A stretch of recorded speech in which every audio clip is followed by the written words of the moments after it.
There is also a lot of stuff going on in the school system that I think should be changed. It's being very detrimental to our society, to our nation, and it could ultimately lead to the demise of our nation.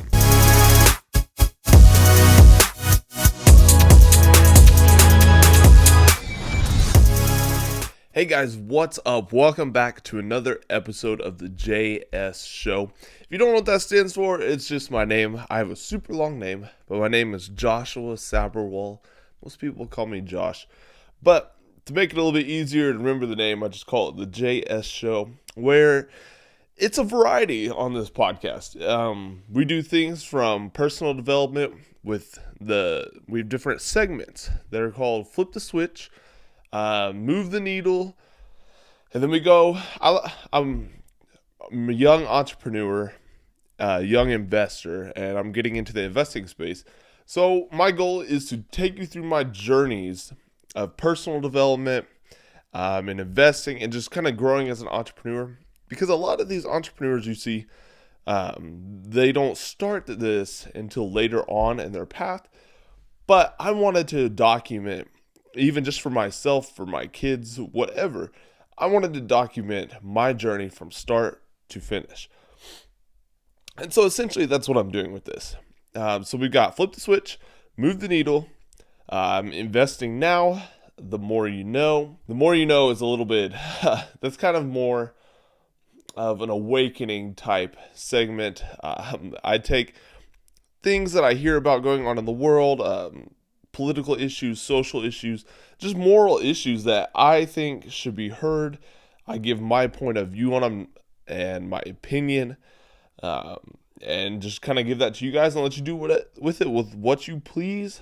And then I haven't done an episode of it yet, but there's going to be a segment. It's a segment called Change of Perspective where I have guests on the show. I'm still trying to work out some kinks with that and figuring out the best way to approach that, but it will come eventually. But yeah, if you find any value from today's episode, all I ask is that you please subscribe to the channel. Go and share it, like it, and just let me know. Give me some feedback. Also, if you are somebody that can't watch these videos or you would rather just listen to them, I am now on Apple Podcasts and Spotify. So just go and search the JS Show. I'm working on back uploading my previous episodes, but for right now, it's just last week's episode and this episode you're seeing now. But those are on there. If you would like to do that too, go on there, follow me, listen to it, subscribe, share it. That's all I ask. But other than that, let's go ahead and jump into today's action. Yes, I'm coming out. And it's not what you think. I'm coming out as a college dropout officially. This is my first official semester of not being enrolled in college classes. And can I just say something? It's a huge weight off my shoulders. I would have thought that it would have been more of a weight on my shoulders because of the backlash of the way people think, the things people say. But I think I've gotten to the point where that doesn't necessarily matter to me anymore, which is a good point to be at because people are going to think that for my entire life with the entrepreneur journey and just all of that. But I feel so much more, I don't want to say relief because trying to build businesses, trying to invest and create wealth and just inspire change in the world, it's a lot of pressure. A lot of stress comes along with it too. But I feel more at home with that kind of stress and than the stress of school. I don't know if it's just because of my relationship with school and education in the past or what it is really. I think it's just from where I really shifted my mindset to this entrepreneur type mindset. I think that's a lot of it. But there is also a lot of stuff going on in the school system that I think should be changed. I just don't agree with in general, and it's being very detrimental to our society, to our nation, and it could ultimately lead to the demise of our nation. So today I'm going to be covering a variety of topics based on why I've dropped out of college. But not only that, kind of give you my view on the education system and what I think can be done to change it. But yeah, so let's go ahead and get into it. So the reason I'm dropping out, or I have dropped out, because we're a few months in, is first of all because of my age. I'm 23 years old. Yeah, technically I should have graduated already. I'll get into that in a minute. But I'm still very young. And that's kind of what I took into consideration with this. Is because I have little to no responsibility right now. The only person I am really responsible for right now is myself. I'm single. I'm single. I don't have any children. I don't have to worry about anybody right now but myself, and my dog Maya. But she's pretty low maintenance except for her monthly toys and food. But I only have to really worry about myself, and that's something that you really have to take in consideration if you want to, or if you think about going off the traditional path. And I was like, man, 23, not married, not in a relationship, don't have any kids, none of that right now. I can take the highest risk right now and not have to worry about anything. Because honestly, if I had to right now, I would be totally okay living in my car by myself. I could make it. If I had to do it, I would do it. Or if I had like a store and I had to sleep in the back, it'd be great. Luckily, I have people in my life that wouldn't allow me to do that. But if I had to, I could. But if I was married, if I had kids, I wouldn't be able to do that. And so that is a huge thing that I took into consideration in my decision to put college to the side. And another thing, the other big part that I took into consideration in my decision was if I don't go all in now, it's just going to get harder and harder to go all in further down the road. And if I don't go all in, I will never be able to achieve the things that I want to. And some people would say, yeah, I'm just chasing unrealistic dreams. I don't share them with a lot of people. I might share them on here eventually. But part of it's too, I don't want you to steal my idea. But no, I'm kidding. Because the things that I want to accomplish, the things that I want to build, they're very near and dear to my heart. And I'm very passionate about them. And that is something that really drives me. And combining those dreams with my ability to take very high risk right now in my life, that really is a good formula for success. Because everybody knows the highest risk usually have the highest reward. And I'm able to take that high risk right now without really risking a lot. Don't have a lot to my name, none of that. So that is really, in a nutshell, why I have decided to drop out. Go ahead, comment. If you know me, go ahead and tell me why you think that's a dumb decision, why I need to go and get a degree. I've already heard it a million times from people. But I'm sure I'll continue to hear it, especially every time I fail at something or I make a mistake. And that's the thing too. Why is a college degree become so normalized? I'll get into it a little bit more of why I think most college degrees are pointless right now. But don't dog on people for chasing their dreams, especially when they're dreams that you would never even think of possibly doing, because you're okay being average. Don't dog on those people that are wanting to do above average things. Because guess what? Those people that are having those above average dreams are what everything that we do in daily life is built on. Just think about it. Every store you go into, every business that is on this planet, in this country, was because somebody decided that they were going to go and do something that a lot of people would never do.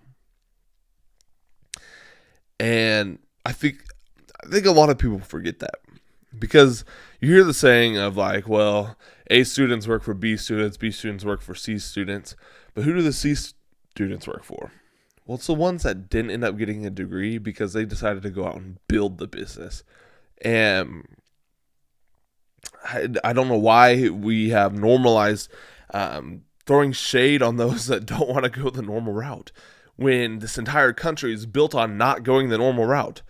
I mean, you could go back all the way to the Revolutionary War. We did not want to pay taxes. We didn't want to continue with the normal stigma of what was going on in Great Britain. We wanted to get away from that and go on a different path. That is what our nation is built on.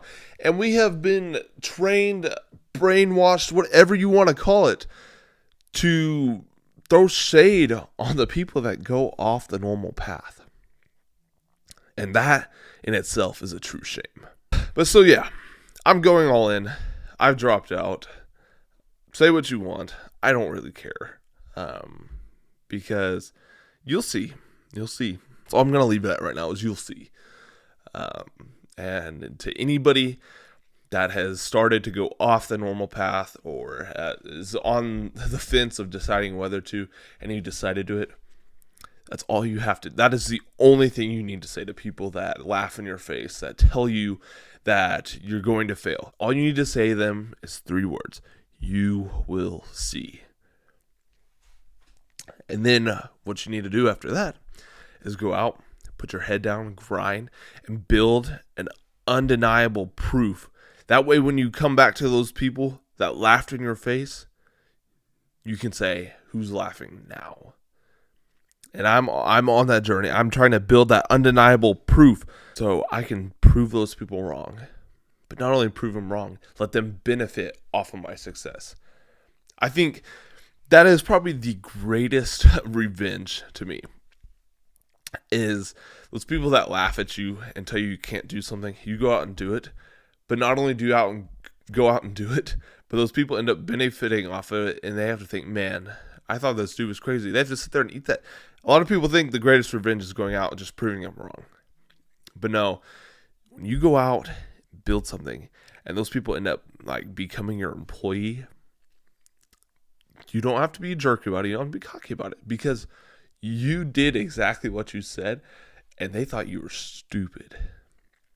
And then they end up being the ones who felt stupid for not believing in you. But yeah, so that's my little rant. That's my little explanation for why I am going all in and dropping out of college. Going all in on my businesses, on my content creation, on my journey to change the world. So now I'm going to kind of jump into education system, and what I think is wrong with it, and what I think we can do about it to fix it, or what should be done to fix it. So I'm going to give you kind of my education experience. That way you can kind of see where I'm coming from, and then we'll go from there. So in my notes, I started at high school, elementary school, middle school. I mean, to be honest, I don't remember a whole lot from it. But I mean, it's very similar to everything else. And the bad thing is, political agendas aren't just being pushed in high school and college now. It's being pushed even farther down into elementary, pre-K, all that stuff. But so I decided to start in high school just because that's I can vividly remember it better. And so here we go. I went to high school in Oklahoma. I still currently live in Oklahoma, but just to kind of Oklahoma, I believe I we were one, if not the worst, we were one of the worst states when it comes to education. So that's a start. Poor education, but you have to kind of look at where that poor education, where that rating comes from. And it comes down to, a lot of people think that falls back on the teachers. And there's good teachers and there's bad teachers. That's just how it is. You have your teachers that don't care, and then you have your teachers that do care. And the bad thing is, because of funding, all that stuff, the ones that care are becoming fewer and far between. I mean, I had some great teachers in high school.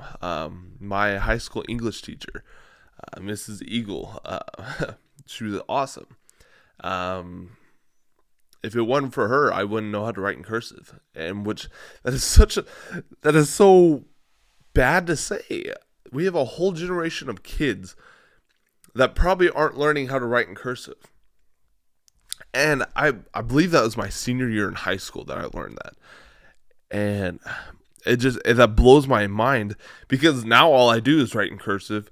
And what part of, this little side tangent, cursive writing is important because nobody's cursive is the same. It doesn't matter.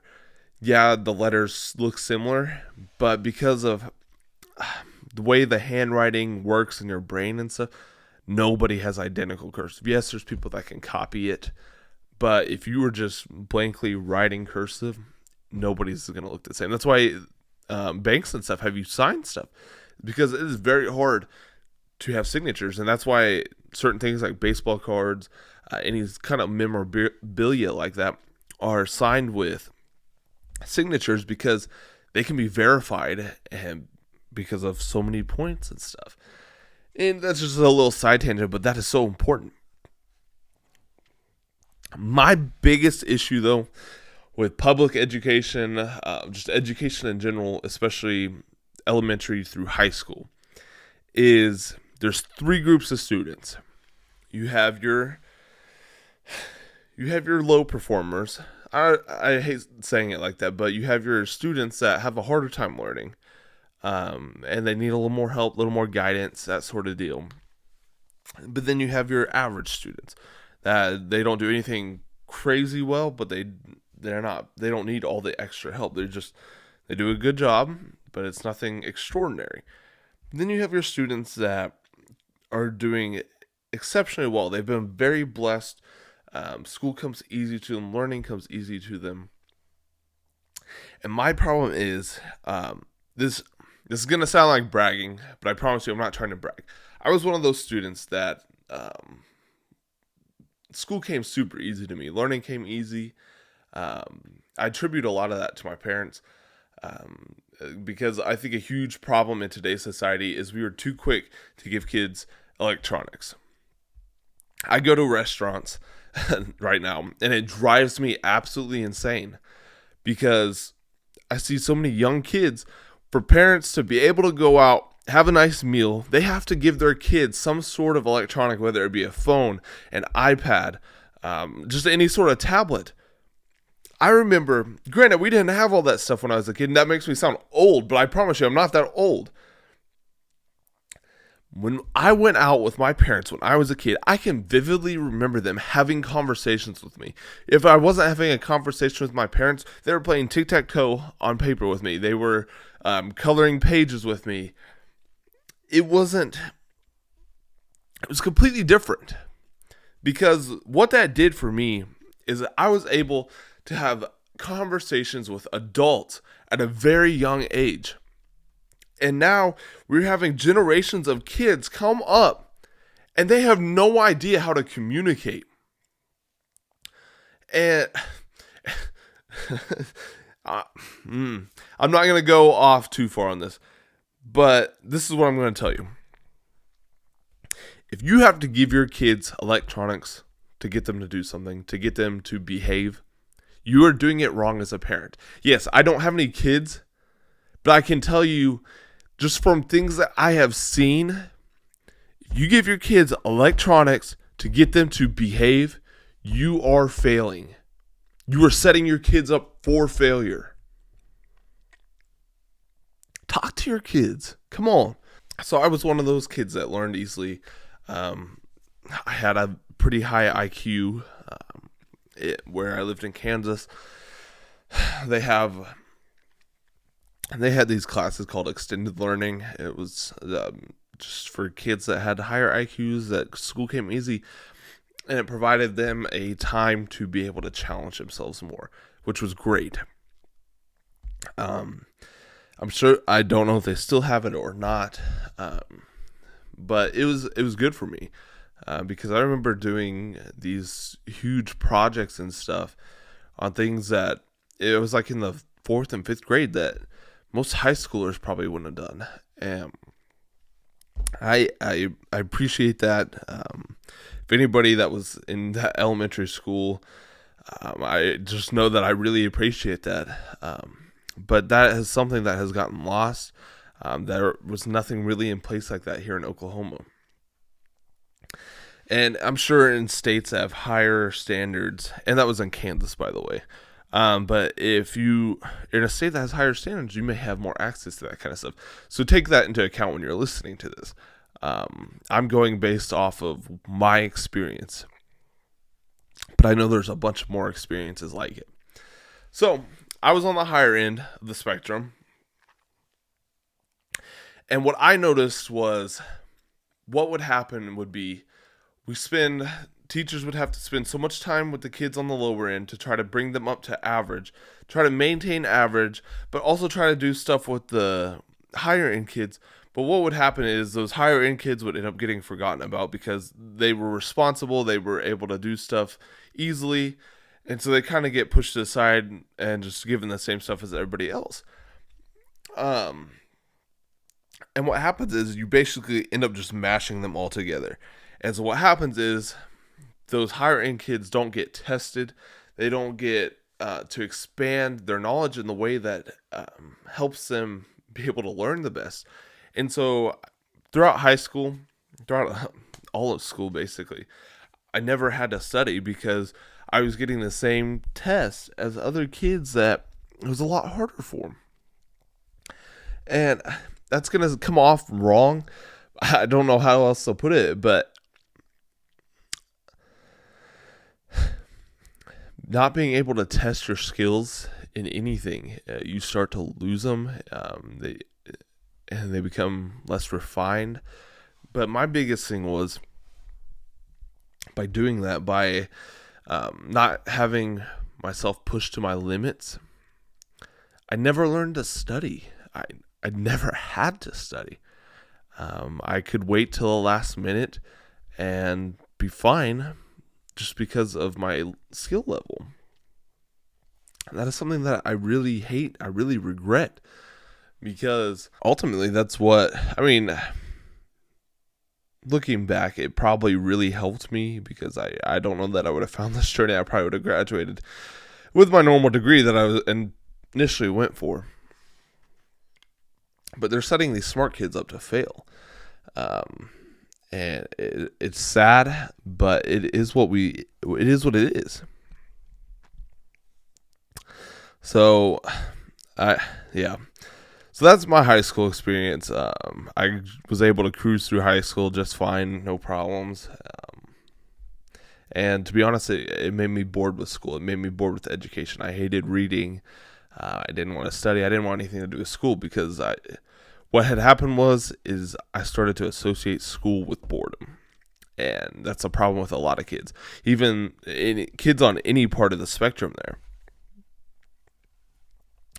Because it's the same monotonous stuff over and over again, and you just become bored with it. And when you begin to associate boredom with something, our human nature is not to be bored.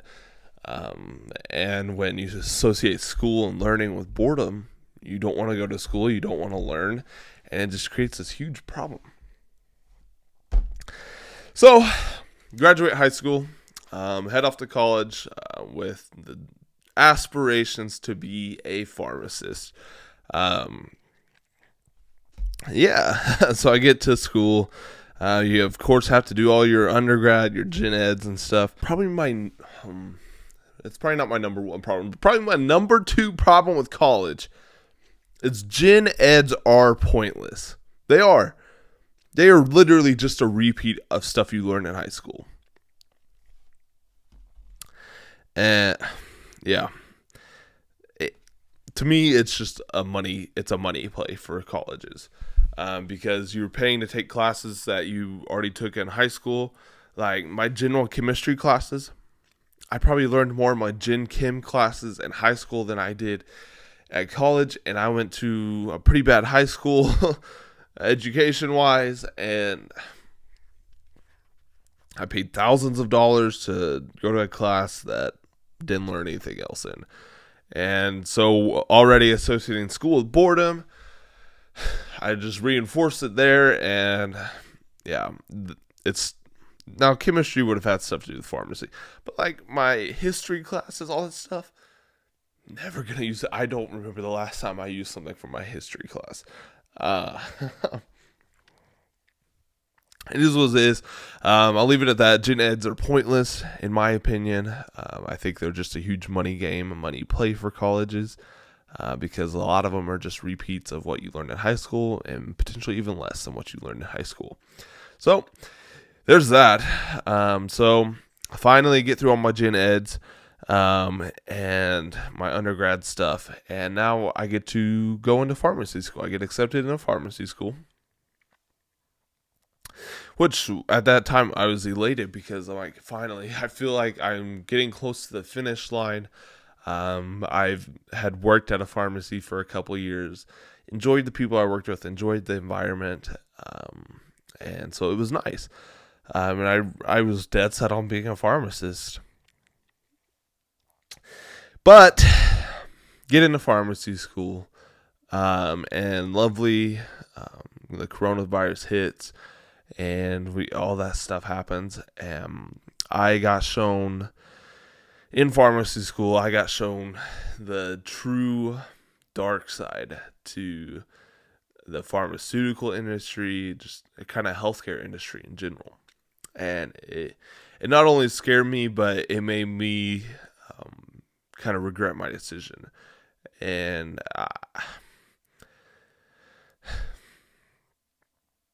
I'm not going to go in depth on it, but the political agenda was shoved down my throat in pharmacy school. I was going to have to get the vaccines, or I wasn't going to be able to graduate ever. And it's not that I'm anti-vaccine, because I believe that there are vaccines that do good, that eradicate things like polio, all that stuff. I think that's good. At that point in time, I couldn't sit with myself and say that I was going to take that vaccine. I didn't feel right about it. I didn't feel like feel right that they were pushing people and forcing people to get it. That was a big deal. I didn't like how much any of the political agenda stuff was getting shoved down my throat. It wasn't even just the vaccine or mask. It wasn't even all the COVID stuff, but things like LGBTQ plus 1, 2, 3, 4, whatever. I didn't like that stuff getting shoved down my throat. Here's the deal. Here is my take on anything that is like that. To be honest, I really do not care. I don't care if you are pro-vax, anti-vax. I don't care if you are gay, straight, lesbian, trans, whatever. I don't care if you're black, white, Asian, Hispanic, any of that. I don't care. I see you as a person, and that's it. What you do in your free time, that's on you. But look, I'm not going to sit here and shove my beliefs and stuff down your throat. And so all I ask is that you don't do it to me. Because all I do is I see you as a person. I'm going to treat you like a human. It doesn't matter. And I think that's a huge play, though, that is being forced on us by our government. They're trying to push all these things out to try to pit people against each other. Whether you're black or white. Just racial tensions in general. They're trying to force it on to each other. The whole Um, I know it goes more in depth, but the gay versus straight stuff, they have pitted that against each other too. And then with COVID, the whole vax, anti-vax, mask, no mask, boom, big dividing line. And the thing is, a lot of people miss that, and we just need to see people as people. Something else that I just got shown with the pharmaceutical industry is, I'm sure a lot of you knew this, and I don't know if I really had a blind eye to it when I decided to do pharmacy, but a lot of it's about money. I wanted to do pharmacy because I wanted to help people. I wanted to help people get well and be able to live a life close to as normal as possible. There were some things that I saw that just really showed me that wasn't the goal of pharmaceutics anymore, at least.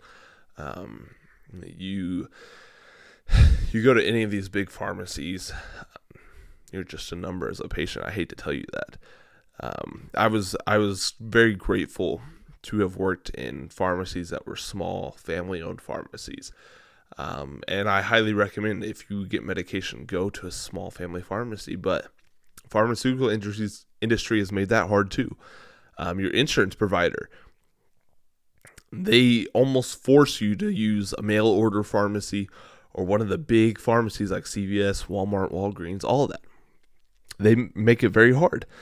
And the only way that I was going to do pharmacy, even before the COVID stuff happened, the only way that I was going to do pharmacy is own my own pharmacy. So you get the entrepreneur part in there. That's kind of where my aspirations for entrepreneurship came after pharmacy school. But I wanted to own my own pharmacy and have a small family-owned pharmacy. And they are trying to eliminate that in America, just in general, because that is not where they can make loads and loads of money. And I didn't like that. I didn't like where stuff is headed. And so, yeah, I decided that it wasn't going to be for me. I decided that wasn't my path anymore. And so I decided to switch it up. And so when I made that decision, my family, they weren't happy about it just because they knew I dedicated so much time and effort and money to it. But they were supportive. I will say that. My parents, I'm grateful for them because they supported me throughout that whole process. It wasn't easy. But I felt it was necessary. I felt it was what I had to do, what I needed to do. And so I did. But at that point, everybody's still, they tell me how important a college degree was. And at that point, I kind of agreed. I was like, okay, I'll just kind of go the traditional path. I'll get a business degree. I'll go on and work my way up through a business and do that. Which, is it's a very good opportunity, a good path to take. And my dad did that. My dad, he's a plant manager for a multi-billion-dollar business. He does very well for himself. He provides for the family very well. And there's no shame in that whatsoever. But me, I don't know what it is. I don't know if I'm just wired a little differently. I may have a couple wires loose. I don't know what it is. So I get in and start taking some business classes. And this is my number one problem with college and college degrees right now. My number one problem with colleges and college degrees right now is a lot of the professors, they have never actually done what they are teaching. And to make it even worse, a lot of them are teaching out of books that are 10, 15, 20 years old.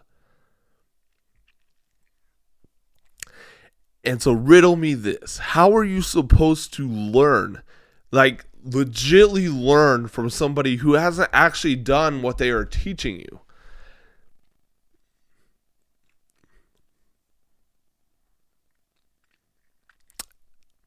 just let that sit in for a minute.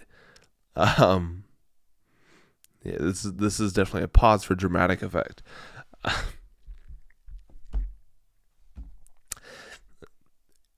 Because, so I think it was an accounting class. I had an accounting class that the professor basically told us, because we were going over like a financial statement, or I don't remember exactly what it was, but the professor told us to act like taxes weren't a real thing. They told us to negate taxes and just not worry about that stuff right now. I sat there and I was like, wait, what? Taxes are always a thing right now until somehow we get rid of taxes. But you were literally telling me, because we were acting as business owners. She's like, negate taxes. Taxes don't matter in this. Even though it was like a basic financial statement where you need to be accounting for taxes. Because what was happening was the answer to like the profit was way higher than what it should be, because taxes are going to knock that way down. And so that was my biggest problem with college, was a lot of the professors teaching information, or A, teaching out of books that are old, that are outdated, and then B, they have never actually done what they are teaching. And that was my biggest problem with it. Remember, this is my experience. This is what I had. You may have had a different experience that was great. Good for you. But this is mine. So here is where I think our problems stem from. This is what is wrong with education today. The government is not prioritizing education like they should be. They may come out and say that it's a high priority for them, but in reality, it's really not. Because year over year, schools are getting less and less funding, and especially in the state that I live in, less funding leads to less and less teacher pay, which drives the good teachers out of the state or drives them completely out of the profession, and only leaves room for these teachers that do not give a crap. And the government is more worried about indoctrination than actual education. They're more worried about shoving their political agendas down kids' throats than actually teaching them how to grow up, how to be responsible, hardworking adults that can get the job done and continue to build things that are what America is built on and take America into the future. But instead, what they're trying to do is poison kids' minds, they're trying to poison kids' minds and pretty much demoralize everything that is in society, creating an environment that is solely reliable on the government. And what happens is when your citizen base is reliable on the government, it's communism. Not good. And then this goes with it. Again, political ideas, political agendas are being shoved down kids' throats, young kids' throats. You see drag queens that are going and reading books to little children, or sitting there dancing, shaking their junk in front of kids' faces, and these kids are being taught that that's okay, that's acceptable. We are okay with cutting kids' genitals off at a young age, giving them hormones, telling them that if they want to be a different sex, they can be. And that is acceptable, that they're okay. I'm sorry, but kids do not have the mental capacity to make that decision. And these parents are making this decision because I really don't know why. It's honestly sickening. If you're a parent and you're telling your kid that's okay for them to be a girl even though they're a boy, and then taking them to the doctor, giving them hormones and cutting off their junk to make them a girl, you are sick. And it's ridiculous. And that is probably one of our biggest problems. And then you get these kids, because of all this stuff that they're hearing, all this stuff they're experiencing. Like, I mean, think about it.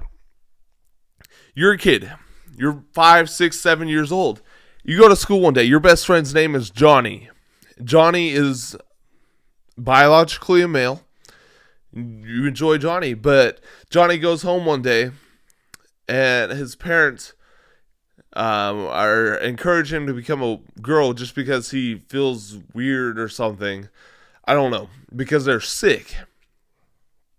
So you gone to school the day before, and Johnny was a boy. He was your best friend.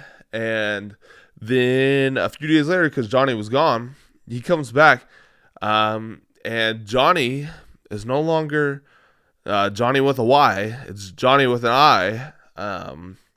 And Johnny is no longer a male because his parents went out and chopped his junk off and made him a girl. Now tell me what that would do. Just think about how messed up that is in your head right now as an adult watching this. And so think about these little kids that are having to try to process that stuff. You can't. Because I'm sitting here and it's making my head explode. Just think about trying to process it myself. We're doing that to our young kids. Hey guys, just wanted to interrupt for a minute. If you're getting any value, if you enjoy this episode of the JS Show, I just ask that you would please subscribe to the channel, share it with your friends and family. Trying to get my message out there, trying to grow the channel, grow my following. That way I can help lead and challenge you guys to become the best versions of yourself possible. So we have a chance at saving this great country. So if you wouldn't mind, just go ahead and like the video, subscribe to the channel, and then go out and share it for me. But other than that, thank you guys for being here. Let's get back to that action. Now that I screwed your head up, screwed my head up on myself. Really wasn't planning on going that deep. It really bothers me. But, so, here is what we got to do. We've got to do this. This is our only choice. So here's what we need to do. We have to learn to not compromise on anything. That's how we got to where we were today, is by little compromises every so often. And by letting those little compromises in, it just begins to infect the entire body of work. And by letting little compromises into our education system, it has grown full scale into this sick thing that is not education anymore. So we cannot compromise on anything. If you think something does not feel right, even to the slightest, learn to say no. That is probably one of the hardest things to be able to learn how to do, is learning that it is okay to say no, to stand up and say, no, this is not happening. And then the second thing we need to do, we need to separate political ideas, political agendas from the school systems. We need to just completely get rid of it. We need to go back to where school is actually learning good, valuable stuff that is going to help these kids grow into adults and become functioning members of society. And for the kids that maybe struggle with a normal education route, those are the kids that we need to focus on developing skills, like welding, like just any blue-collar job, really. It'd be great. Focus on helping them learn skills over the actual concepts and stuff, because sometimes people learn better through learning a skill than they will learning out of a book or off of a screen or whatever. So we need to help these kids find ways to learn other than just through a book. And I think by teaching them skills that go along with what's going on, it really helps them. And the third thing I think what we need to get back to is teaching personal finance.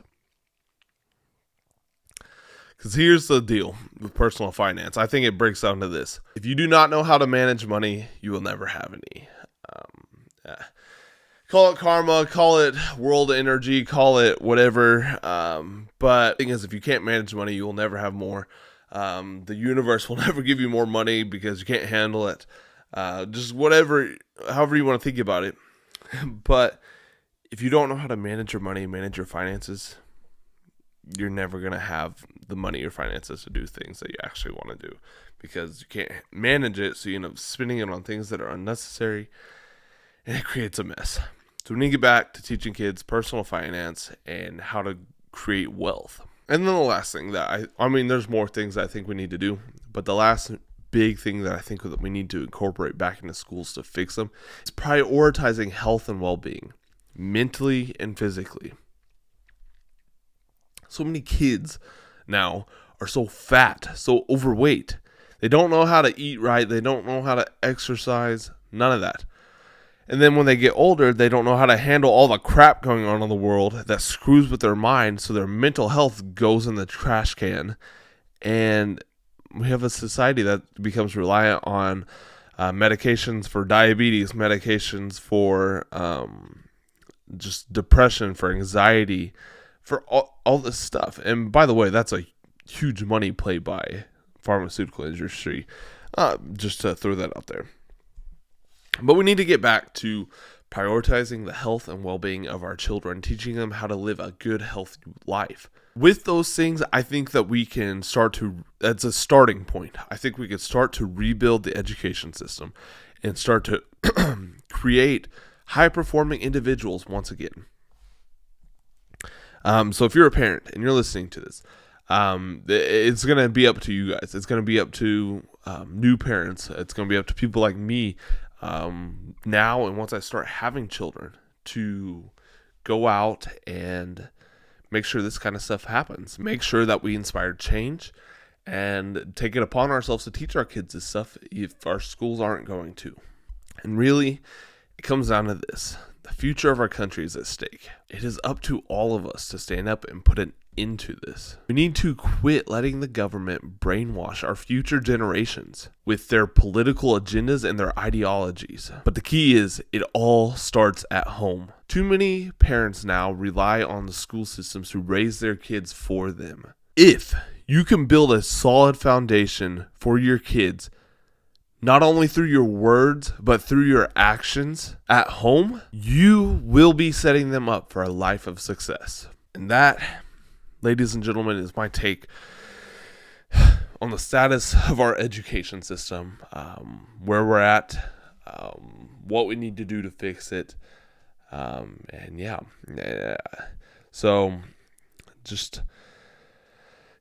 So I dropped out of college. I'm going all in on my entrepreneur journey, on my content creation. I kind of let you know my feelings on the education system. But I think I don't think I'm being extreme on these. I think it's all true. It's what I feel is true. And the thing is, I'm not even a parent yet. And it really, honestly, I think part of the deal is they're trying to scare people in my generation that are around that age of getting married and having kids. I think they're trying to scare us into not having kids. Just because there's a whole big depopulation agenda. Go to Google and search that, and maybe type in like Bill Gates after it and see what pops up. But yeah. So yeah, dropped out. Hate school. No.